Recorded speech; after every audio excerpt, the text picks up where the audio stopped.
오하이오주대 브리아나 다이앤 더처 사건입니다. 이 18세 소녀는 자신의 어머니를 살해하도록 주도한 혐의를 받고 있습니다. 이 지역에 무장하고 위험한 용의자가 도보로 있을 가능성이 있습니다. 55세 여성은 눈 근처에 총상을 입었습니다. 경찰에 따르면 대학 진학을 앞둔 20대 소녀는 처음에는 자신이 아는 것이 많지 않다고 말했다고 합니다. 하지만 이후 휴대전화 데이터, 문자 메시지, 그리고 삭제된 문자 메시지들이 나오면서 이제 경찰은 그녀가 이 일에 연루되어 있었다고 말합니다. 그녀는 살인 혐의로 기소되었고 여러분은 직접 그 문자 메시지들을 보게 될 것입니다. 저희는 로앤크라임에서 제공하는 사건을 다루고 있습니다. 저는 크리스, 둘입니다.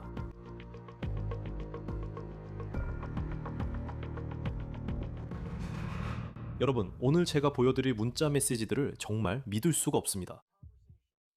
피해자의 딸과 그녀의 남자친구 사이의 대화에서 두 사람이 소녀의 엄마를 냉혹하게 살해할 계획을 세웠다는 정황이 드러났습니다. 그리고 여러분은 그 메시지들을 직접 보게 될 겁니다. 잠시 후 화면에 띄워드리겠습니다. 이 사건은 18세 소녀 브리아나 너처와 관련되어 있지만 그녀의 어머니도 관련되어 있습니다. 어머니는 지난주 콜럼버스 외곽 자택에서 총격으로 목숨을 잃었습니다. 어머니의 이름은 타멜라 더처였습니다. 그리고 한 가족 구성원이 쓴 글을 봤는데 타멜라가 평생 원했던 것은 오직 아기뿐이었다고 했습니다. 그리고 그들은 타멜라가 브리아나에게 자신의 모든 것을 주었다고 말합니다. 이 소녀는 많은 혜택을 누렸던 아이입니다. 그리고 그 아기가 자라서 이제 18살이 되었고 자신의 엄마를 살해한 혐의로 기소되었다고 생각하면 정말 믿을 수 없을 만큼 비극적입니다. 제가 읽어드린 두 가지 혐의를 적어도 이해하셨나요? 네. 지금 자신이 직면한 혐의로 유죄 판결을 받으면 수십 년을 감옥에서 보낼 수도 있는 소녀치고는 반응이 미약하군요. WBNS 텔레비전 보도에 따르면 이 영상은 법정에 출석한 브리아나 더처의 모습입니다. 처음에 더처는 단지 사법 방해 혐의만 받았습니다. 하지만 이제 경찰은 휴대전화 데이터가 입수된 후 그녀가 공동 피고인들과 같은 혐의인 살인죄로 기소됐다고 밝혔습니다. 이제 곧 오하이오주 전 법무차관인 마크 위버가 이 자리에 함께할 예정입니다. 그는 검사입니다. 그는 이 사건에서 앞으로 어떤 일이 일어날 수 있는지 설명해 줄 것입니다. 그리고 이 문자 메시지들이 뭐라고 쓰여 있는지 보여드릴 테니 잠시만 기다려주세요. 이 내용은 정말 충격적이며 만약 이 사건이 재판에 간다면 매우 불리한 증거가 될 것입니다. 하지만 용의자들과 이 사건 연루자들에 대해 지금까지 알려진 내용을 잠시 이야기하고 싶습니다.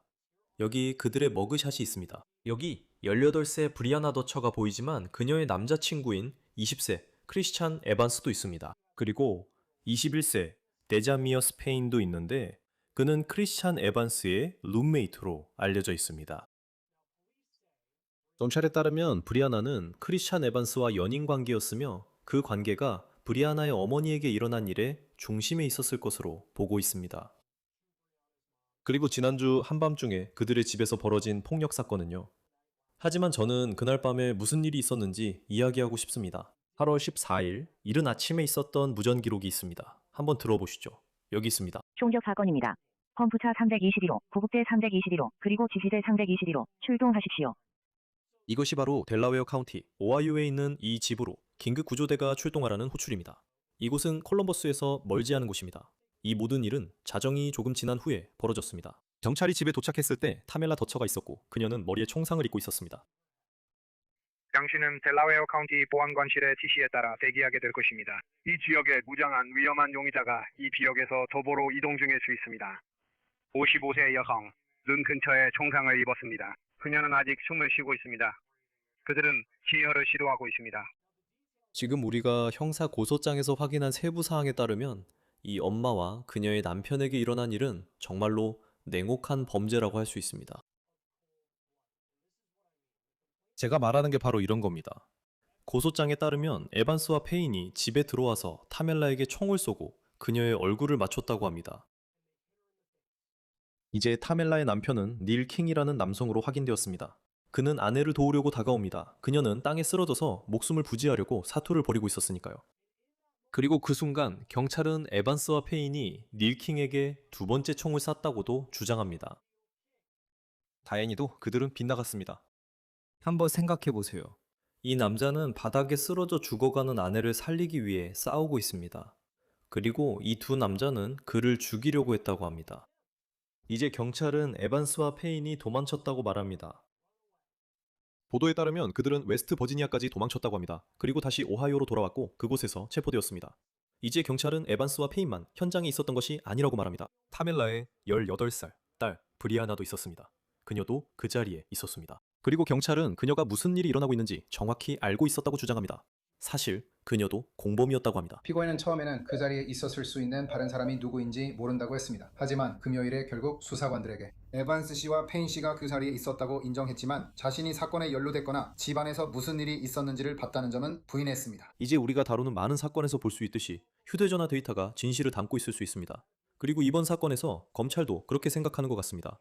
삭제된 문자 메시지는 찾을 수 없다고 생각한다면 그건 잘못된 생각입니다. 이제 그녀의 휴대전화에서 복구된 문자 메시지들이 있는데 이 메시지들은 범죄를 미리 계획한 것으로 보입니다. 법원에 말씀드리고 싶은 것은 그 메시지들이 그녀의 휴대전화에서 삭제되었지만 포렌식 추출 과정에서 수사기관에 의해 복구되었다는 점입니다. 그래서 분명히 검찰은 그녀가 그 증거를 파기하려고 시도한 것에 대해 우려를 가지고 있습니다. 또한 그녀의 문자 메시지에는 살인 범죄에 대한 무지, 인식, 그리고 가담을 나타내는 내용도 포함되어 있습니다.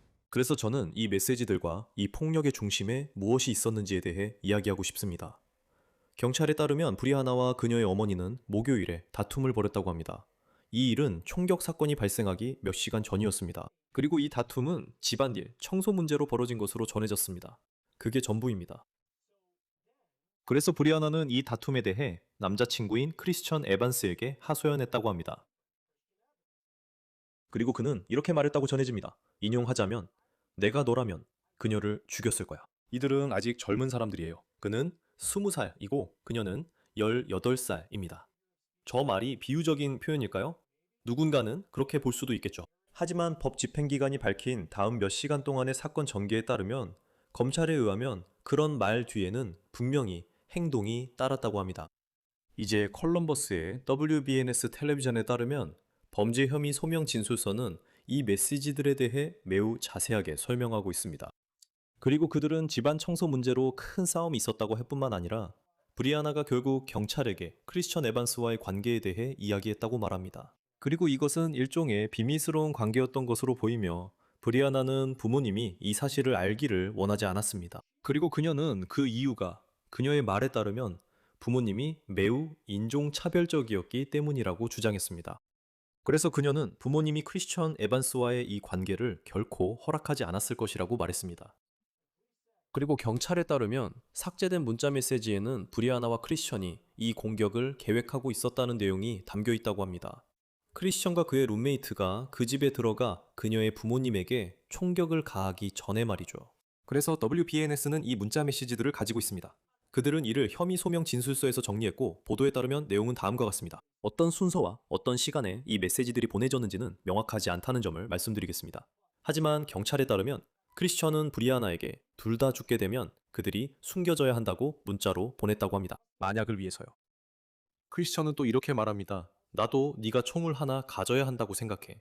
이건 문자 메시지입니다. 완전한 문장들은 아니죠. 브리아나도 답장을 보냈는데 그녀가 말하길 그녀는 거실에 있고 그는 지하실에 있어. 네가 여기 오면 알려줘. 이제 크리스천이 브리아나에게 말합니다. 우리 준비하고 있어. 브리아나가 크리스천에게 알겠어. 크리스천이 브리아나에게 장갑 챙기는 중이야.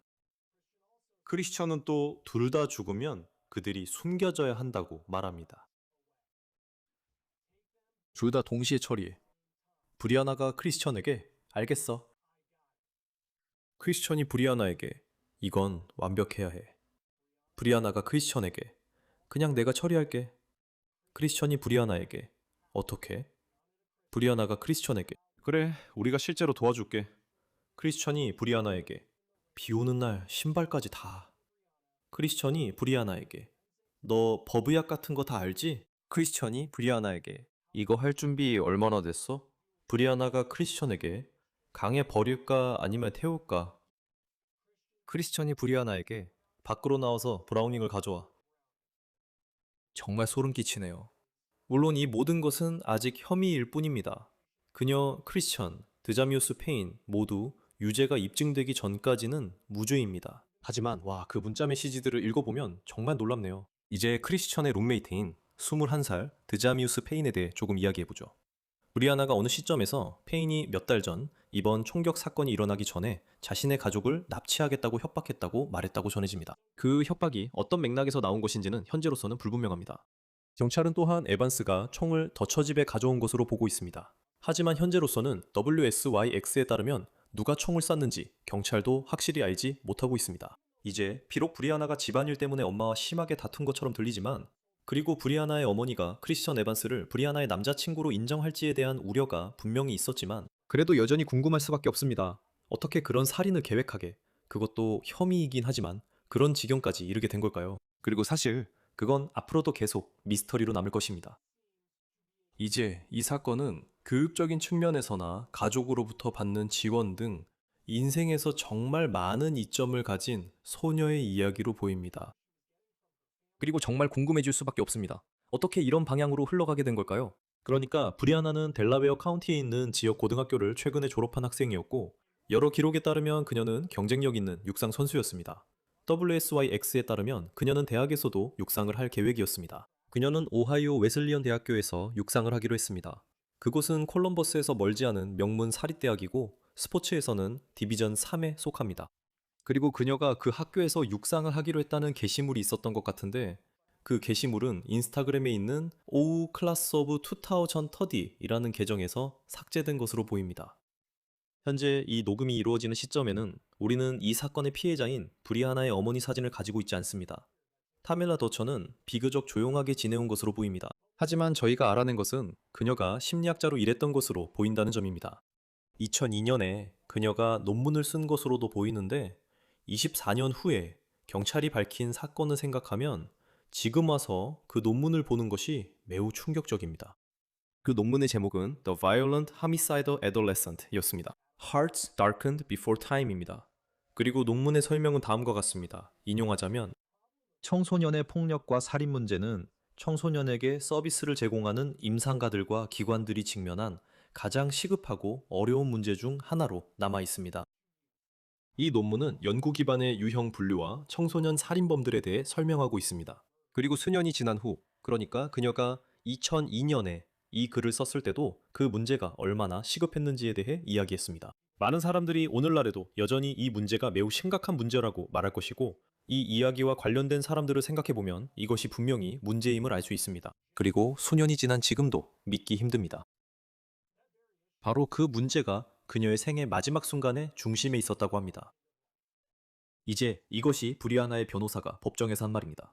디시아스는 18세입니다. 무엇보다도 그녀는 이 혐의들의 심각성을 인정합니다. 하지만 어디까지나 혐의일 뿐입니다. 그녀는 무죄로 추정됩니다. 판사님, 그녀는 전과가 전혀 없습니다. 체포를 피한 전력도 없습니다. 기소를 피한 적도 없고 그런 일은 전혀 없습니다. 저희는 그녀가 도주 위험이 전혀 없다고 주장합니다. 법원이 고려하고 부과할 수 있는 덜 제한적인 대안들이 있으며 가택연금과 같은 조치로 가상의 도주 위험도 충분히 완화할 수 있습니다. 폭력 전과도 없고 그런 일은 전혀 없습니다. 그녀의 모든 연고는 델라웨어 카운티에 있으며 그녀가 태어나고 자란 지역사회에 뿌리를 두고 있습니다. 그리고 존경하는 재판자님, 저희는 주에서 요청한 300만 달러의 보석금, 이 보석의 원칙과 목적을 충족하는 데 필요한 금액을 훨씬 초과한다고 말씀드립니다. 감사합니다, 판사님. 3명의 용의자 모두 이 일이 있기 전에는 전과가 없었던 것으로 알려졌습니다. 페인과 에반스는 보석금이 300만 달러로 책정되었습니다. 그리고 재판장이 브리아나 더처에게 한 말은 다음과 같습니다. 그녀는 정말로 부드럽고 흐느끼는 목소리로만 대답했습니다. 그녀는 이제 자신의 어머니를 살해하는데 핵심적인 역할을 한 혐의를 받고 있습니다. 법원이 보석금을 결정할 때 고려하는 요소들은 다음과 같습니다. 일부 요소로는 혐의가 제기된 범죄의 성격과 상황, 범죄의 심각성 또는 수준 등이 있습니다.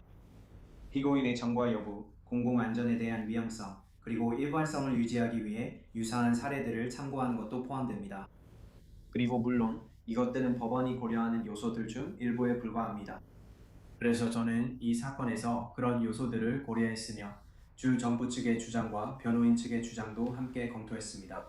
분명히 범죄의 성격과 상황, 그리고 혐의로 제기된 범죄의 정도도 고려했습니다. 공공안전에 대한 보석 위험을 고려할 때 이는 불리하게 작용합니다. 또한 기록을 위해 말씀드리자면 범죄 전과나 범죄 이력이 없다는 점도 언급하겠습니다. 법원은 또한 이 사건 공동 피고인들에 대한 보석금 결정도 포함하여 이와 유사한 사건들과 이 지역 내에서 유사한 상황에 처한 다른 사건들도 검토했습니다. 법원이 할 일은 300만 달러의 현금 보증 또는 부동산 담보 보석 형태로 보석금을 설정하는 것입니다. 보석금입니다. 다시 한번 방금 전에 법원이 설명한 요소들을 바탕으로 추가적인 조건들이 적용될 것입니다. 성환 이권 포기서에 서명해야 합니다. 사건이 진행 중인 동안 법원의 사전 승인이 없이는 오하이오주를 떠날 수 없습니다. 당신은 변호사와 소통하고 협조해야 하며 최소 14일에 한 번 이상 연락을 취해야 합니다. 당신은 오하이오주나 다른 어떤 주의 법률도 위반해서는 안 됩니다. 만약 석방된다면 석방 즉시 성인 법원 서비스 사무실에 가서 재판 전 감독 절차를 받아야 합니다. 그들은 이 법원 공문 안에 위치해 있습니다. 그러니 만약 석방된다면 석방되자마자 가장 먼저 아니면 최소한 첫 번째로 해야 할 일 중 하나가 바로 이 법원에 와서 성인 법원 서비스와 만나고 그들과 함께 절차를 시작한 것입니다. 이해하셨습니까? 법원에 제공한 주소, 거주지를 반드시 유지해야 합니다. 지금은 그 부분을 추후에 결정하도록 하겠습니다. 만약 석방된다면 성인 법원 서비스와 만날 때 그들이 당신이 어디에 거주할 것인지 확인해야 하므로 그때 주소를 제공하시면 됩니다. 그리고 어떤 이유로든 그 주소가 변경된다면 반드시 변호인과 성인 법원 서비스에 알려야 하며 그들이 법원에도 통보할 것입니다. 석방되면 자택 감금과 GPS 모니터링이 함께 적용될 것입니다. 당신은 교도소에 수감되어 있다가 그 모니터를 설치하기 위해 성인 법원 서비스의 감독하에만 석방될 것입니다. 사건이 계류 중인 동안 법원은 이 사건의 공동 피고인들과 접촉하지 말 것과 현재 가족과의 대면 방문도 금지할 것을 명령할 것입니다. 만약 그 상황이 바뀌게 된다면 검찰 측이나 가족을 대신한 누군가가 신청서를 제출할 수 있고 그러면 법원이 그 제한을 해제할지 검토할 것입니다. 그러니까 변호인 측이든 검사 측이든 누구를 통해서든 법원에 신청서를 제출할 수 있고 그때 제한이 해제될 수 있습니다. 또한 사건이 진행 중일 때 법원은 주소와 연락을 하지 않을 것입니다. 그게 슐라이퍼 씨 맞습니까? 네, 맞습니다. 다시 말씀드리지만 상황이 변경되면 법원에 서류를 제출할 수 있고 그 제한 사항은 그때 다시 검토될 수 있습니다. 그래서 더철씨, 법원에서는 300만 달러의 현금 보증금 또는 부동산 보증금 형태로 보석금을 책정했습니다. 또한 예비 심리 날짜는 8월 24일 오후 3시로 정해졌으며 해당 심리는 2호 법정에서 해머 판사님 앞에서 진행될 예정입니다. 오늘 다음 심리 날짜나 이번 사건에서 정해진 보석금에 대해 저에게 궁금한 점이 있으신가요? 법원에 따르면 테인과 에반스는 피해자 가족과 어떠한 접촉도 할 수 없습니다. 하지만 그 심리에서 흥미로운 점은 브리아나가 피해자 가족, 즉 그녀의 가족과 전화 연락을 할 수 있도록 허락받았다는 것입니다. 그리고 그것은 그 가족의 요청에 의한 것이었습니다. 이 사건에서는 타멜라의 남편 닐 킹을 향해 총격이 가해졌다는 혐의와 관련해 살인 미수 혐의도 추가로 제기될 수 있습니다. 이제 마크 위버와 함께 앞으로 어떤 일이 일어날 수 있을지 이야기하기 전에 제가 방송을 시작할 때 보여드렸던 이 소셜미디어 게시물을 공유하고 싶습니다. 이 게시물은 타멜라의 자매라고 밝힌 한 여성 가족 구성원이 올린 것입니다. 그리고 이 게시물은 우리가 여기서 이야기하고 있는 비극을 정말 잘 요약해줍니다. 이 게시물에는 이렇게 적혀 있습니다. 저는 아직도 이 일을 이해할 수가 없습니다. 그녀의 딸, 제 조카는 이 세상 모든 것을 받았습니다. 제 언니가 인생에서 원했던 것은 오직 아기뿐이었습니다. 저는 그녀의 어머니가 부엌 바닥에서 숨졌을 때 자신의 딸이 그 살인에 연루되어 있다는 사실을 모르고 떠났기를 바랄 뿐입니다. 물론 이 사건의 모든 용의자들은 유죄가 입증되기 전까지는 무죄입니다. 그리고 우리가 지금 이야기하고 있는 것은 단지 혐의일 뿐입니다. 그리고 우리는 브리아나 더처와 그녀의 공동 피고인들의 입장에서 무슨 일이 있었는지에 대한 이야기를 듣지 못했습니다. 하지만 분명히 우리는 한 생명을 잃은 엄청난 비극에 대해 이야기하고 있습니다. 이제 이 문제에 대해 더 이야기해 주실 분으로 오하이오주의 전 법무차관이자 검사였던 마크 위버가 함께합니다. 저희에게 상황을 설명해 주실 훌륭한 분입니다. 이것이 바로 그 문자 메시지들입니다. 그러니까 우리는 그것들이 존재한다는 것을 알고 있었습니다. 왜냐하면 검사들이 삭제된 문자 메시지들이 있다고 말했기 때문입니다. 그들은 복구할 수 있었는데 정말 충격적이었습니다. 저는 그들이 여기서 주장하는 것들, 브리아나 더처와 크리스천 에반스가 서로 주고받은 문자들을 하나하나 보면서 정말 놀랐습니다. 그 문자들을 읽었을 때 어떤 반응이셨나요? 그것은 이미 강했던 사건을 더욱 강하게 만들었습니다. 수년 전, 수십 년 전 문자 메시지가 없던 시절에는 피해자의 남편이 목격자로서 무슨 일이 있었는지 말해줄 수 있었습니다. 한 명의 피고인이 아마도 더 가벼운 처벌을 받기 위해 다른 피고인에게 불리한 증언을 하곤 했을 겁니다. 하지만 이제 우리는 이런 문자 메시지들이 있습니다. 이 메시지들은 의도와 계획을 보여줄 수 있고 이런 점이 혐의를 훨씬 더 심각하게 만듭니다. 그리고 저는 이 카운티를 잘 압니다. 저는 이 카운티에서 2번 특별검사로 일한 적이 있습니다. 이곳의 시 법원에서 임시 판사로도 앉아본 적이 있습니다. 저는 법 집행기관 쪽 인물들을 모두 잘 압니다. 이것은 매우 강력한 사건을 만들었습니다. 우리가 모르는 무언가가 없다면 거의 빈틈이 없습니다. 물론입니다. 언제든 그럴듯한 설명이나 증거가 제시될 가능성은 열려있죠. 하지만 정말 그 문자 메시지들을 읽고 나면 변호사가 이 상황을 어떻게 풀어나갈지, 적어도 브리아나 더처의 변호사는 어떻게 할지 궁금해집니다.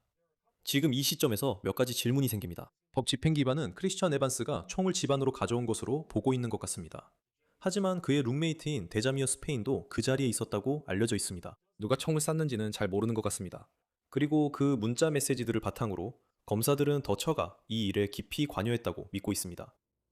누가 총을 쐈는지, 즉 방아쇠를 당겨서 총알이 발사된 그 행위를 누가 했는지는 우리가 알지 못하지만 앞으로 이 사건에서 그 부분이 어떻게 작용하게 될까요? 그것은 별로 차이가 없습니다. 오하이오주의 공범 관련 법률에 따르면 그들 모두가 똑같이 책임을 지게 될 것이기 때문입니다. 아마도 그들 모두가 변호인을 선임하게 되면 그들 중 한 명이 15년이나 20년 후에 출소할 수 있는 조건으로 다른 사람에 대해 증언할 기회를 얻기 위해 검사에게 먼저 달려가려고 할 겁니다. 하지만 대배심이 최종적으로 어떤 혐의로 기소하느냐에 따라 이들은 아주 긴 형을 선고받을 수도 있습니다. 가중 살인일 수도 있고 분명히 살인 혐의는 있습니다. 증거 인멸 혐의도 있고 형량을 높이는 무기 사용 가중 처벌 조항도 있습니다. 이건 변호사가 넘어서기 매우 어려운 일이 될 것입니다.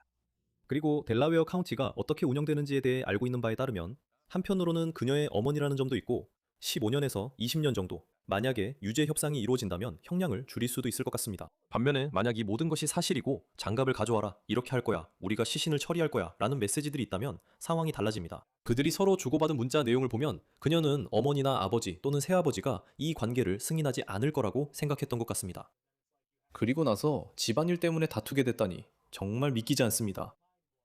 이런 일들 중 어떤 것이라도 이 집에서 벌어진 끔찍한 상황에 영향을 미쳤다면, 이게 사실이라면 매우 계획적인 범행으로 보이는데 누군가 나서서 거래를 원한다 라고 해도 델라웨어 카운티는 이 사건을 어떻게 처리할까요? 그래요. 저와 진행자님 그리고 로앤클라임의 다른 진행자들도 전국의 사건들에 대해 이야기하죠. 그리고 아마도 더 작고 시골 지역에 자원이 적은 카운티들도 있죠. 델라웨어 카운티는 그렇지 않습니다. 델라웨어 카운티는 오하이오에서 가장 빠르게 성장하는 카운티 중 하나이고 특히 부유한 곳입니다. 자원도 많고 훌륭한 보안관도 있습니다. 멜리사 쉬필이라는 훌륭한 검사도 있습니다. 그녀의 최고 형사보조검사인 마크 슬리퍼가 이 사건을 담당하고 있습니다. 오하이오 범죄수사국이 수사를 진행하고 있습니다. 이곳은 주 정부의 FBI와 같은 곳입니다. 그들은 전문가들입니다. 자신들이 무엇을 하는지 잘 알고 있습니다. 그래서 뉴멕시코에서 있었던 알렉 볼드윈 사건처럼 기소 측의 실수로 사건이 중단되어야 했던 그런 실수들은 거의 없을 겁니다. 이번 사건은 전문적으로 처리될 거라고 생각합니다. 이들은 피고인들 중 누구에게도 거래를 제한할 필요가 없을 수도 있습니다. 3명 모두를 기소할 수 있을 만큼 충분한 증거가 있을 수 있습니다. 그리고 실제로 그렇게 된다 해도 전혀 놀랍지 않을 겁니다. 그리고 우리는 그 관계에 대해 잘 알지 못합니다. 적어도 겉으로 보기에는 브리아나 더처와 그녀의 어머니 사이의 관계에 대해서요. 하지만 그런 점이 어떻게 영향을 미칠 수 있을까요? 우리가 이런 심리에서 흔히 듣는 여러 가지 이유들, 예를 들어 범죄 기록이 없고 지역사회와의 연고가 있고 그녀가 그런 사람이었다는 점 등등이요. 그녀는 오하이오에 있는 꽤 명문 대학에서 육상 선수가 되기로 되어 있었죠. 그러니까 아직 재판이 열릴지 처벌이 어떻게 될지까지는 갈 길이 멀지만 그게 자기 딸이라는 사실이, 그리고 몇몇 가족들이 온라인에 쓴 글을 보면 그녀가 딸을 정말 사랑했고 딸에게 모든 걸 다 해줬다고 하더라고요. 앞으로 더 많은 정보가 나올지 지켜봐야겠죠. 그러니까 그런 점이 검사의 결정에 어떻게 작용할까요? 특히 범죄가 뭐랄까 냉혈하다는 표현이 진부할 수 있지만 사실이라면 이 사건에는 딱 들어맞는 말이거든요. 물론이죠. 하지만 사실관계에 따라 추가적인 중범죄가 시도된 경우라면 이건 사형이 적용될 수 있는 범죄가 될 수도 있습니다. 저는 이 피고인 때문에 그렇게 기소되지는 않을 거라고 생각합니다. 10대 자녀를 둔 모든 부모들은 부모와 10대 자녀 사이에 일어나는 다툼, 의견 충돌, 감정적인 폭발에 익숙합니다. 정말 드물게 부모와의 의견 충돌 때문에 실제로 살인 음모로까지 번지는 경우는 거의 없습니다.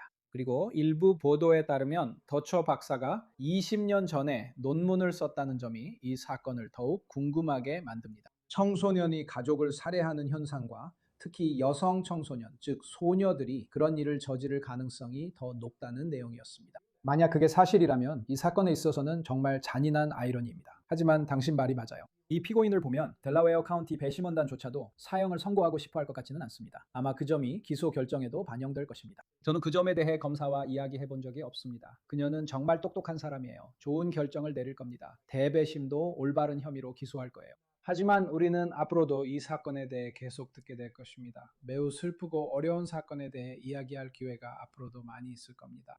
그리고 이 부분도 잊지 말아야 할 점인데요.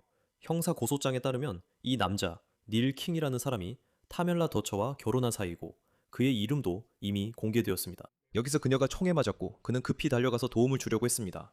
그러니까 이 남자는 정말로 엄청나게 취약한 상황에 놓여 있었던 겁니다. 그리고 그 순간에 에반스나 페인이 그를 향해 총을 쐈다는 주장이 있습니다. 그리고 그 위에 살인미수 혐의가 추가될 가능성도 있습니다. 그러니까 검찰 입장에서 그걸 보면, 그리고 그들이 전과가 없거나 아무런 기록이 없어도 제게는 그게 그냥 이렇게 느껴졌어요. 이건 정말 변명이 없어요. 이런 일에 대한 어떤 변명도 없어요. 그런데 그런 생각이 그 위에 더해져서 그 순간에도 그게 감정적인 일이었다고 변명할 수도 없어요. 이런, 알잖아요. 즉흥적으로 벌어진 일이라고 할 수도 없어요. 그 순간에 그렇게 취약한 사람에게 총을 겨누는 게 정말 믿기지 않을 정도였어요. 이 모든 걸 읽으면서 정말 제게 강하게 남았던 부분이에요. 네, 저도 동의해요. 그리고 만약 이 문자 메시지들이 사실로 드러난다면 우리가 보고 있는 보도에 따르면 그건 계획된 일이었다는 걸 시사하죠. 시신 여러 구를 어떻게 처리할지, 불에 태울지 아니면 강에 버릴지에 대한 논의가 있었던 정황도 있었습니다. 이런 점들이 살인 사건을 확정짓는 요소가 됩니다. 단순한 살인이 아니라 잠재적으로 가중 살인에 해당할 수 있는데 가중 살인이라고 해서 항상 사형이 선고되는 것은 아닙니다. 그냥 종신형, 가석방 없는 종신형 살인입니다. 어느 쪽으로든 갈 수 있습니다. 그리고 제가 언급했듯이 무기 관련 가중 혐의가 추가되고 살인 미수 혐의도 추가됩니다. 그러면 18세, 19세, 20세 정도로 보이는 이 젊은이들이 이런 혐의를 받게 되는 겁니다. 이들이 감옥에서 중년이 될 때까지, 어쩌면 50대, 60대가 될 때까지도 복역하는 모습을 볼 수 있습니다. 이게 어떻게 기소되느냐에 따라 달라집니다. 그리고 살인 무기와 관련해서는 법 집행기관이 그것을 확보했는지는 불분명합니다. 사건이 발생한 후 에반스와 페인은 웨스트버지니아까지 도주했다는 보도도 있었습니다. 그리고 나서 그들은 델라웨어 카운티로 돌아옵니다. 법 집행기관이 실제로 그 무기를 확보하는 것이 얼마나 중요할까요? 어떻게? 그러니까 그래도 사건을 계속 진행할 수 있나요? 분명히 앞으로 나아가서 이 사건을 기소할 수 있고 살인 무기를 갖고 싶겠지만 만약 그걸 찾지 못한다면 그게 이 사건에 어떤 영향을 미치나요? 네, 검사들이 흔히 다른 사람이 했다고 부르는 식의 변론일 때 무기를 확보하고 그 무기를 피고인과 연결시키는 것은 배심원들의 입장에서 매우 중요합니다. 저는 그게 변호 측의 주장이 될 거라고는 생각하지 않습니다. 변호 측의 주장은 저 사람의 책임이 저보다 더 크다가 될 것입니다. 혹은 부모님과의 다툼에서 받은 감정적 스트레스 때문에 그녀가 살인 의도를 형성할 수 없었다는 식의 주장이 나올 수도 있습니다. 그래서 저는 변호인들이 이 세 명이 아니었다고 주장할 거라고는 생각하지 않습니다. 그리고 그 결과 배심원들의 입장에서는 총을 피고인과 연결하는 일이 덜 중요하게 여겨집니다. 그리고 이 문자 메시지들에 관해서는 제 말은 이게 정말 아시다시피 매우 구체적입니다. 그리고 적어도 제게는 분명한 건 그들이 세상에 나와 있는 기술을 잘 모른다는 겁니다. 문자 메시지를 삭제해도 영원히 사라지는 게 아니고 언제든지 다시 복구할 수 있다는 걸요. 그리고 아시다시피 그들은 이야기하고 있고 그는 자신이 뭘 입을지에 대해 이야기하고 있습니다. 장갑을 준비하고 있다고 하네요. 이 사건에 활용할 수 있는 밍 도어벨 카메라 영상이 있는지는 잘 모르겠습니다. 하지만 이 사건을 맡게 될 변호인들, 이 사건을 맡게 될 사람들, 이 세 명을 변호하게 될 사람들에게는 효과적인 변호 전략이 무엇일까요? 물론 다른 사람이 했다는 주장이 있을 수 있겠지만 만약 당신이 에반스나 더처의 변호사라면, 여기서 만약 이 모든 것이 사실이라면 두 사람이 모두 이 일에 함께 가담했다는 주장이 분명히 나올 수 있습니다. 네, 제가 말했듯이 한쪽이 다른 쪽에 대해 증언할 수 있도록 검찰청에 먼저 가려고 경쟁이 벌어질 겁니다. 그리고 검사가 굳이 그렇게 할 필요가 있을지는 잘 모르겠습니다. 문득 이 18살 소녀는 자기 돈이 없다는 생각이 드네요. 그리고 저는 닥터 더처의 남편인 미스터 킹이 그녀의 변호를 위해 돈을 주고 싶어 할지 모르겠습니다. 그 말은 그녀가 국선 변호인을 쓰게 된다는 뜻이죠. 아마 그녀와 함께 기소된 2명도 마찬가지일 겁니다. 좋은 국선 변호인들도 많이 있습니다. 하지만 누군가는 이 젊은 여성을 동정받는 인물로 보이게 하려는 시도를 할 수도 있고, 우리가 텍사스에서 있었던 그 살인 사건, 흉기 사건에서 봤던 것처럼, 그리고 지금 클랜시 사건에서 보고 있는 것처럼 말이죠. 그리고 그녀의 변호를 위해 온라인에서 기금을 모으려는 시도도 있습니다. 만약 그런 경우라면 매우 훌륭한 사선 변호사들도 많이 고용할 수 있습니다. 하지만 이런 사실들로 할 수 있는 데는 한계가 있습니다. 그리고 지금은 검찰이 유리한 입장에 있다고 생각합니다. 이 모든 사건이 함께 재판에 회부될 가능성은 얼마나 될까요? 그리고 사건이 따로따로 재판을 받게 되는 이유에는 어떤 것들이 있을까요? 일반적으로 판사들은 피고인들이 함께 재판을 받을지 여부를 결정할 때 두 가지 문제를 봅니다. 첫 번째는 공정한 재판입니다. 이것이 항상 가장 중요하죠. 만약 피고인 중 한 명이 공동 피고인과 함께 재판을 받음으로써 덜 공정한 재판을 받게 된다는 점이 입증된다면, 특히 한 명이 다른 사람에게 불리하게 증언할 경우에는 그것이 재판을 불리하는 한 가지 이유가 됩니다. 또한 소송 경제 문제도 있습니다. 어떤 판사도 3번의 별도 재판을 열어서 3개의 서로 다른 배심원단이 똑같은 사실관계를 반복해서 보고 그 결과 서로 다른 판결이 나올 가능성을 원하지 않습니다. 그래서 피고인에 대한 공정성이 하나고 소송 경제가 또 다른 하나입니다. 이런 것들이 바로 이번 사건에서 common pleas, 법원 판사가 저울질해야 할 요소들입니다. 월요일에 예비 심리가 예정되어 있습니다. 델라웨어 카운티에 대해 알고 계신 바로는 앞으로의 일정이 어떻게 될까요? 이제 막 첫 출석이 끝난 상황입니다. 이들은 아직 대배심에 의해 기소되지 않았습니다. 만약 이 사건이 재판까지 간다면 앞으로의 일정은 어떻게 될 수 있을까요? 네, 이 사건은 대배심으로 넘어갈 것으로 예상합니다. 저는 델라웨어 카운티 대배심 앞에서 특별검사로 출석한 적이 있습니다. 제 기억으로는 대배심이 일주일에 한 번 모입니다. 요즘은 더 자주 모일 수도 있습니다. 필요할 때 언제든지 소집될 수 있습니다. 이 사건에 대해 대배심의 기소가 아주 빠르게 이루어진다고 해도 전혀 놀랍지 않을 것입니다. 검사가 직접 공소를 제기하는 방식으로 진행할 수도 있지만 보통은 대배심이 적절한 혐의를 제기하도록 하기를 원할 것입니다. 그리고 나면 재판 일정이 잡힐 것입니다. 이 피고인들이 신속한 재판을 받을 권리를 포기하지 않는 한 구금 중이기 때문에 재판은 90일 이내에 열려야 합니다. 그래서 신속한 재판 시한이 보석으로 풀려난 경우보다 더 빨리 다가옵니다. 이 피고인들은 보석으로 풀려나지 않을 겁니다. 보석금이 300만 달러인 걸로 알고 있습니다. 그들은 보석으로 풀려나지 않을 겁니다. 계속 수감될 겁니다. 그래서 변호인 측이 신속한 재판 권리를 포기하거나 아니면 증거 배제 신청이나 다른 신청을 하게 될 겁니다. 그러면 신속한 재판의 법정 기한이 정지되거나 일시 중단될 것입니다. 그리고 마지막으로 그 기사로 다시 돌아가 보면 더처 박사가 2002년에 썼던 논문이 있는 것 같습니다. 그 논문은 청소년과 살인 문제를 다루고 있었죠. 안타깝게도 우리는 이 연령대의 사람들이 관련된 여러 사건에 대해 이야기해왔습니다. 그리고 이번 사건에서도 만약 경찰의 말이 사실이라면 이건 10대와 그녀의 엄마 사이의 갈등 같은 거죠. 그리고 이건 알다시피 10대가 누군가와 사랑에 빠지면서 결국 이런 끔찍한 방향으로 흘러가는 경우입니다. 정말 믿을 수 없을 만큼 끔찍하죠. 검사로서 일하면서, 그리고 이건 닥터가 던진 질문이기도 한데 더처 박사도 답을 찾으려고 했던 질문입니다. 우리 모두가 항상 묻는 질문이고 모두가 그 답을 찾으려고 하죠.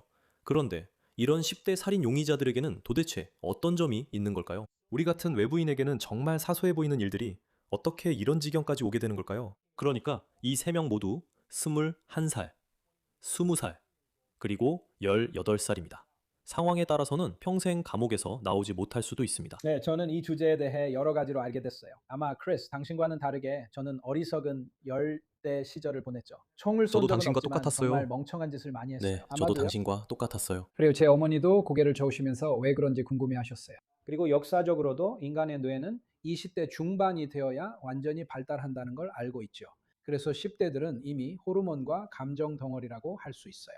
그리고 요즘에는 소셜미디어의 영향을 받아서 이런 생각들이 더 부추겨지기도 하죠. 제가 읽은 한 사례에서는 한 젊은 여성, 즉 딸이 자신의 부모가 인종차별주의자라고 생각했고 어쩌면 그것이 부모를 죽여야 하는 이유일지도 모른다고 말했습니다. 인터넷에는 이런 망상을 부추기는 일부 집단들이 있고 심지어 그녀가 부모를 죽여야 한다고 느낄 정도로 부추길 수도 있습니다. 그래서 우리는 흔히 볼 수 있는 10대 특유의 성장 과정에서 겪는 불안정한 정신 상태가 있고 여기에 소셜미디어가 상황을 더 악화시키고 있습니다. 그리고 또 하나는 바로 악이라는 요소입니다. 우리는 그걸 무시할 수 없습니다. 어떤 사람들은 악한 행동을 저지를 의지가 있습니다. 남을 죽일 의지가 있는 사람들은 인구 중 극히 일부에 불과합니다. 하지만 그런 사람들이 실제로 존재한다는 점을 우리는 주목해야 하며 반드시 그 문제를 다뤄야 합니다. 네, 그리고 저도 부모로서 그러니까 이런 생각이 들어요. 타멜라 더처가 아기를 낳고 그 아기를 사랑하는 모습을 떠올리게 됩니다. 이 아기가 18살이 됩니다. 그리고 한 가족 구성원이 쓴 글이 있는데 그게 계속 마음에 남아 있습니다. 그 가족 구성원이 쓴 글에는 그녀가 세상을 떠날 때 자신의 딸이 이 일에 연루된 혐의를 받고 있다는 걸 몰랐기를 바란다는 내용이 있었어요.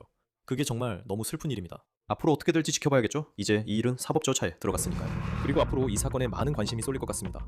마크 위버 씨, 항상 러론 크라임에 함께해 주셔서 감사합니다. 함께해 주셔서 고맙습니다. 네, 감사합니다, 크리스. 이것으로 러 앤드 크라임에서 제공하는 온더 케이스를 마치겠습니다.